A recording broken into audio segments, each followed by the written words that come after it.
गुरुवर के चरणों में नमोस्तु, मुनिवर के चरणों में नमोस्तु, सभी क्षुल्लक जी के चरणों में इच्छा में। महाराज जी, अगर हमारी अगर कोई प्रोग्रेस होती है, उसमें अगर हम नहीं चाहते कि किसी का दिल दुखे या हमारे द्वारा कोई अप्रीतिम व्यवहार लगे, तो उसमें अगर किसी को हमसे तकलीफ हो या हमारे व्यक्तित्व से तकलीफ हो, तो उसको हम कैसे समझाएं कि आपके साथ हम मिलकर के हैं और एक में होकर रहने के बाद भी अगर तकलीफ हो तो क्या करना चाहिए? देखो, ऐसा बहुतों के साथ होता है। लोग अपनी लाइन में चलते हैं, अपने बल पर आगे बढ़ते हैं, फिर भी किसी किसी को तकलीफ हो जाती है।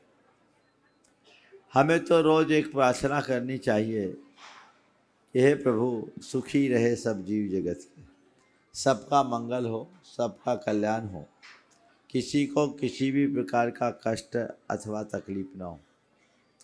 और फिर भी यदि हमारे किसी व्यवहार से किसी को तकलीफ की अनुभूति होती है और हमें ऐसा लग रहा है कि सामने वाला हमारे कारण परेशान है, हो सकता है उसकी दृष्टि में कोई ऐसी बात हो जो समझ ना पा रहा हो, सामने चले जाओ हाथ जोड़कर, बोले भाई साहब, आपको अगर हमसे कोई तकलीफ़ है तो हम आपसे क्षमा मांगते हैं, और यदि कोई आप बताएंगे तो हम कोशिश करेंगे आपकी तकलीफ़ को दूर करने की।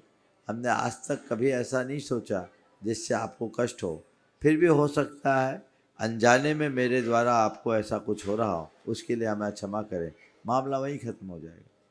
कोई ईर्ष्या करे और तुम प्रेम करो, तब ईर्ष्या खत्म होगी, और ईर्ष्यालु से तुम दूरी रखोगे और द्वेष पालोगे तो ईर्ष्या बढ़ेगी। नफरत से नफरत बढ़ती है, प्रेम से प्रेम बढ़ता है। तो हमें अपने अंदर प्रेम की अभिव्यक्ति करनी चाहिए। मैं आपको बताऊं, रविन्द्रनाथ टैगोर को जब नोबेल प्राइज मिला, पूरे देश से उनको बधाइयों का संदेश पहुंचा, लेकिन उनके घर के ही पास एक व्यक्ति था जिसको बहुत तकलीफ थी।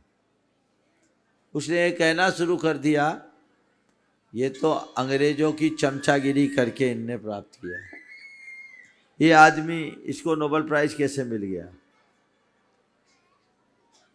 टैगोर साहब के कानों में ये बात आ गई कि उस आदमी को मुझसे तकलीफ है। वो रोज़ सुबह मॉर्निंग वॉक के लिए निकलते थे, और निकलते समय जब लौटे सीधे उसके घर पहुंच गए, उसके चरणों में प्रणाम किया, आशीर्वाद चाहता हूं, आपकी कृपा से मुझे नोबेल प्राइज मिला। सामने वाला हक्का बक्का उसके पांव तले जमीन खिसक गई। बोले, ये आदमी इतना महान, मैं तो इसके बारे में कुछ और सोच रहा था।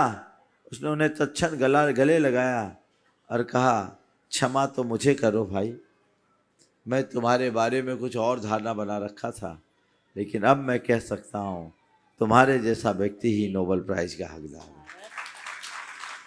तो जो तुमसे घृणा करे, जो तुमसे ईर्ष्या रखे, उसके लिए तुम उतना ही प्रेम प्रदर्शित करो, हृदय परिवर्तन हो सकता है। नमोस्तु गुरुदेव, नमोस्तु।